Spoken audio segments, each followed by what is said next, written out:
Hello everyone. आइए आज हम बात करते हैं सिफिलिस की। तो देखिए सिफिलिस किसकी वजह से होता है, तो देखिए कॉज्ड बाय स्पाइरोकीट। और स्पाइरोकीट में हम बताए थे कि यहाँ पे देखिए 3 होते हैं स्पाइरोकीट्स, ये लिप्टोस्पाइरा, ट्रेपोनेमा और बोरेलिया। इन दोनों के बारे में बता चुके हैं क्या कॉज करते हैं। तो ये ट्रेपोनेमा जो होता है ये सिफिलिस कॉज करता है, ठीक है। तो यहाँ पे देखिए वही बताया गया कि ये सिफिलिस जो होता है ये स्पाइरोकीट, ट्रेपोनेमा, पैलिडियम की वजह से होता है। और ट्रीटमेंट इसकी क्या कर देते हैं, तो पेनिसिलिन जी। तो पेनिसिलिन जी ट्रीटमेंट शुरू में ही बता दिया गया। और पेनिसिलिन जी हमको मालूम है कि इसको हम हमेशा आईवी देते हैं, क्योंकि HCl जो है इसको ब्रेक डाउन कर देता है, ठीक है। HCl इसको ब्रेक डाउन कर देता है, इस वजह से इसको हम हमेशा आईवी देते हैं। जबकि पेनिसिलिन वी जो है इसको HCl ब्रेक डाउन नहीं कर पाता, उसको हम ओरल दे सकते हैं, लेकिन इसको हम हमेशा आईवी देते हैं। Extra point. और उसके बाद फिर देखिए इसके स्टेजेस कौन कौन से हैं, प्राइमरी, सेकेंडरी, टर्सरी और कंजेनाइटल सिफिलिस। तो देखिए प्राइमरी सिफिलिस क्या होता है, इसमें देखिए इन्फेक्शन जब होता है ना, इन्फेक्शन के बाद 9 से 90 दिन के अंदर हमको देखने को मिलता है, यानी इसकी इंक्यूबेशन पीरियड 9 से 90 डेज है। और यहाँ पे देखिए क्या होगा, क्या देखने को मिलेगा, तो localised disease presenting with painless cancers, ठीक है।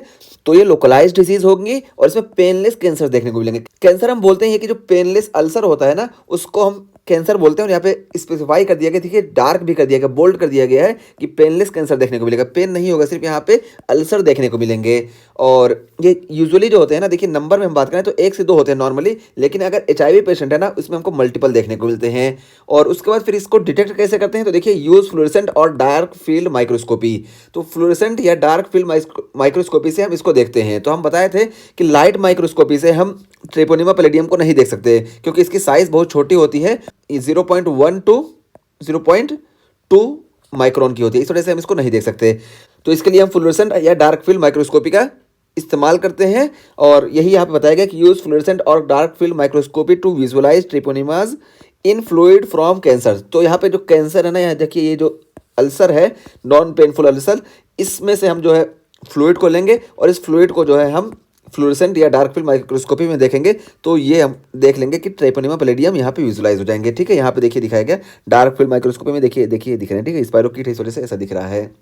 और उसके बाद फिर क्या बताया गया कि इसमें जो है सीरोलॉजी की बात करें तो VDRL पॉजिटिव होता है in almost 80% of the patient. तो ये VDRL क्या होता है और ये फ्लोरेसेंट और डार्क फील्ड माइक्रोस्कोपी, इसके बारे में आगे अच्छे से बात की है। यहाँ पे देखिए हम बात की है जहाँ पे डायग्नोसिस ऑफ सिफिलिस की बात की है। बस यहाँ पे बता दें ऐसे कि ये देखिए 2 तरह से डायग्नोस होता है, डायरेक्ट टेस्टिंग होता है और सीरोलॉजिकल टेस्टिंग होता है। डायरेक्ट टेस्टिंग में हम डार्क फील्ड माइक्रोस्कोपी या PCR का इस्तेमाल करते हैं। और सीरोलॉजिकल टेस्ट में देखिए हम 2 तरह से करते हैं, एक नॉन ट्रिपोनिमल, ये सस्ता होता है, और ये नॉन स्पेसिफिक होता है। लेकिन सबसे पहले इसको करते हैं स्क्रीनिंग के लिए, और इसमें अगर हम पॉजिटिव पाते हैं तो फिर हम स्पेसिफिक टेस्ट कर लेते हैं। आगे हम डिटेल में बात करेंगे। तो यही है कि सिफिलिस जो होता है 80% केसेस में, यानी 80% पेशेंट्स में VDRL पॉजिटिव शो करता है। अब VDRL पॉजिटिव क्या होता है आगे हम बात करते हैं। इसमें देखिए बस ये देखिए इस तरह से हम ये करते हैं, आगे डिटेल में बात करेंगे। और उसके बाद फिर सेकेंडरी सिफिलिस की बात की गई। तो सेकेंडरी सिफिलिस क्या होती है, देखिए डिसएमिनेटेड डिजीज विद कॉन्स्टिट्यूशनल सिम्टम्स। तो ये देखिए डिसएमिनेटेड डिजीज होती है और इसमें कॉन्स्टिट्यूशनल सिम्टम हमको देखने को मिलते हैं। और कॉन्स्टिट्यूशनल सिम्टम कौन कौन से हैं, तो देखिए मैकुलोपेपुलर रैश हमको देखने को मिलेगा। ये देखिए मैकुलोपेपुलर रैश यहाँ पे देखने को मिला, ठीक है। ये देखिए मैकुलोपेपुलर रैश। और उसके अलावा हमको देखने को मिलेगा कंडाइलोमा लाटा। अच्छा, मैकुलोपेपुलर रैश जो होता है ये इंक्लूडिंग पाम एंड सोल्स। तो देखिए पाम और सोल्स पे भी हमको देखने को मिलेंगे, ठीक है। तो देखिए मैकुलोपेपुलर रैश जो होते हैं ये पाम और सोल पे भी देखने को मिलेंगे, ये चीज़ हम याद रखें। और उसके बाद हमको कंडाइलोमा लाटा देखने को मिलता है। और एक कंडाइलोमा लाटा क्या होता है, देखिए smooth painless wart like white lesion on genitals. तो देखिए smooth painless wart like white lesion on genital हमको देखने को मिलेगा। ये देखिए ये smooth painless wart like lesion on genital हमको देखने को मिलेगा। और ये ओरल कैविटी में भी देखने को मिलता है, ठीक है। कहाँ गया, यहाँ पे दिखा है, ओरल कैविटी में भी हमको देखने को मिलता है, लेकिन यहाँ पे जेनाइटल्स को स्पेसिफाई किया गया क्योंकि जेनाइटल्स में हमेशा देखने को मिलता है। तो ये चीज़ हो गई कि कंडाइलोमा लाटा क्या होता है, दूसरा चीज़। और उसके बाद लिम्फ एडिनोपैथी हमको देखने को मिलती है और पैची हेयर लॉस हमको देखने को मिलते हैं। और उसके बाद फिर देखिए also conformable with dark field microscopy. तो जब हमको ये सारे सिम्टम देखने को मिलते हैं ना, तो हम डार्क फील्ड माइक्रोस्कोपी कर लेते हैं और डार्क फील्ड माइक्रोस्कोपी पे हमको ये देखिए इस तरह से विजुअलाइज हो जाते हैं। तो ये कन्फर्म के लिए हम ऐसा कर लेते हैं। और उसके बाद फिर देखिए सीरोलॉजिकल टेस्टिंग की बात की गई। तो यहाँ पे देखिए हम बताए थे कि सीरोलॉजिकल टेस्टिंग, यहाँ पे देखिए ये है सीरोलॉजिकल टेस्टिंग। तो सीरोलॉजिकल टेस्टिंग में VDRL या RPR टेस्ट हम करते हैं जो कि नॉन स्पेसिफिक होता है। और confirm diagnosis with specific test, तो स्पेसिफिक टेस्ट से हम कंफर्म डायग्नोसिस करते हैं। ये FDA ABS के जरिए इसको करते हैं। तो देखिए FDA ABS इसके जरिए हम कंफर्मेटरी डायग्नोसिस करते हैं। तो ये डायग्नोसिस आगे डिटेल में बात की गई है, इस वजह से इसमें हम टाइम नहीं ज़्यादा ज़ाया कर रहे हैं। तो ये चीज़ हुई। तो सीरोलॉजिकल टेस्ट में जो है ये नॉन स्पेसिफिक के जरिए हम सिर्फ स्क्रीनिंग करते हैं और स्क्रीनिंग में अगर हम पॉजिटिव पाते हैं तो कंफर्मेटरी टेस्ट जो है हम स्पेसिफिक टेस्ट के जरिए करते हैं। ये चीज़ हम बता दिए। अब देखिए सेकेंडरी सिफिलिस क्या होती है, ये सिस्टमिक होती है। ठीक है, तो सेकेंडरी सिफिलिस जो होगी ये सिस्टमिक होगी और इसमें लेटेंट सिफिलिस हमको देखने को मिलता है। तो अगर ये सेकेंडरी सिफिलिस को हम 1 से 6 महीने तक ट्रीट ना करें ना तो ये अपने आप रिजॉल्व हो जाती है और अपने आप जब रिजॉल्व हो जाती है ना फिर ये लेटेंट फेज में चली जाती है। लेटेंट सिफिलिस हमको देखने को मिलता है और ये लेटेंट सिफिलिस में फॉलो। ठीक है, यानी सेकेंडरी सिफिलिस लेटेंट सिफिलिस में चला जाता है अगर हम ट्रीट ना करें और 1 से 6 महीने तक ट्रीट ना करें तो ये लेटेंट सिफिलिस में चला जाता है। और इसमें सीरोलॉजी विदाउट सिम्टम्स, इसमें जो सीरोलॉजिकल टेस्ट हम बात करें, ये सीरोलॉजिकल टेस्ट ये हमको पॉजिटिव देखने को मिलेगा लेकिन सिम्टम कोई नहीं देखने को मिलेगा। इसी को बोलते हैं लेटेंट सिफिलिस। और ये कब देखने को मिलता है, अगर अनट्रीटेड हो जाए सेकेंडरी सिफिलिस तब। अब जब ये लेटेंट सिफिलिस है यहाँ पर सिर्फ सिम्टम गायब है, सीरोलॉजी पॉजिटिव है, इस वजह से ये टर्शरी सिफिलिस में चला जाएगा। ठीक है, अब टर्शरी सिफिलिस में हमको क्या देखने को मिलता है, तो देखिए 5 से लेकर 30 ईयर में हमको देखने को मिलता है। ठीक है, मींस इन्फेक्शन के 5 से 30 ईयर के बीच में हमको देखने को मिलेगा टर्शरी सिफिलिस। अच्छा, सेकेंडरी सिफिलिस की हम बात करें कि सेकेंडरी सिफिलिस 100% केसेस में हमको देखने को मिलता है अगर प्राइमरी सिफिलिस को ट्रीट ना किया जाए। तो सेकेंडरी सिफिलिस 100% केसेस में देखने को मिलता है और फिर अगर ये सेकेंडरी सिफिलिस को ट्रीट ना किया जाए तो सब में नहीं, कुछ पेशेंट में हमको टर्शरी सिफिलिस देखने को मिलता है। ठीक है, तो लेटेंट सिफिलिस के बाद टर्शरी सिफिलिस आती है और टर्शरी सिफिलिस देखिए ये क्या होता है, इसमें हमको 15% पेशेंट में गुम्मास देखने को मिलते हैं। तो ये गुम्मास क्या होते हैं, ये देखिए गुम्मास यहाँ पे बताया भी क्या, क्रोनिक ग्रेनुलोमास। गुम्मास जो होते हैं ये क्रोनिक ग्रेनुलोमास होते हैं। ये देखिए क्रोनिक ग्रेनुलोमा, इसी को हम बोलते हैं गुम्मास। ठीक है, तो हमको गुम्मास देखने को मिलेंगे और एओर्टाइटिस हमको देखने को मिलेगा, यानी क्या है, इन्फ्लामेशन ऑफ द एओर्टा, एओर्टाइटिस देखने को मिलेगा।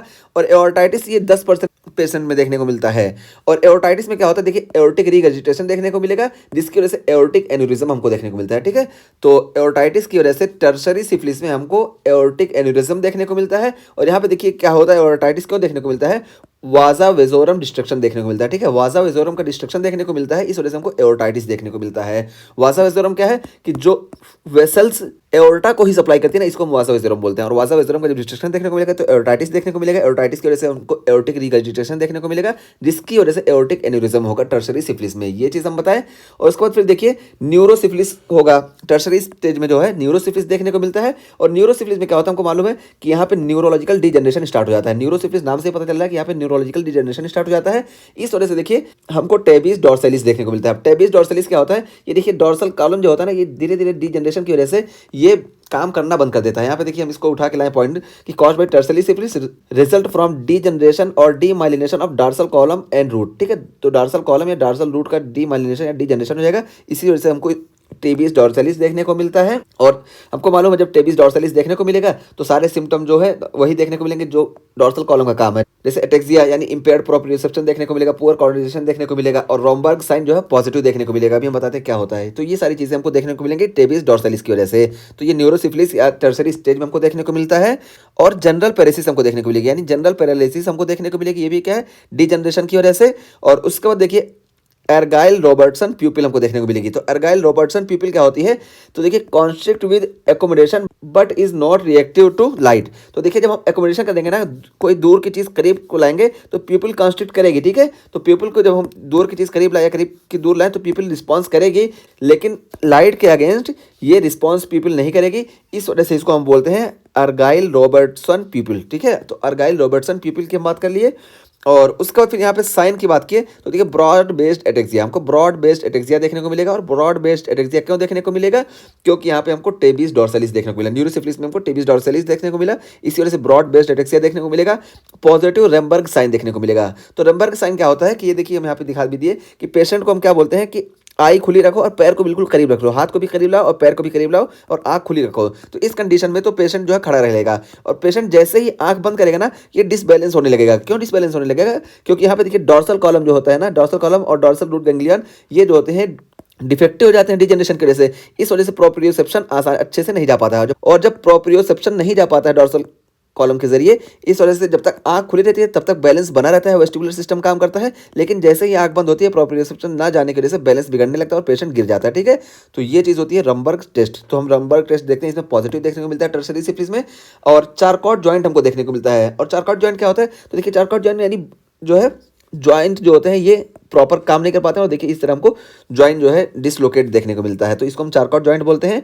और स्ट्रोक विदाउट हाइपरटेंशन, और हमको स्ट्रोक देखने को मिलेगा, लेकिन ये स्ट्रोक जो होगा विदाउट हाइपरटेंशन, बिना हाइपरटेंशन वाला स्ट्रोक हमको देखने को मिलेगा।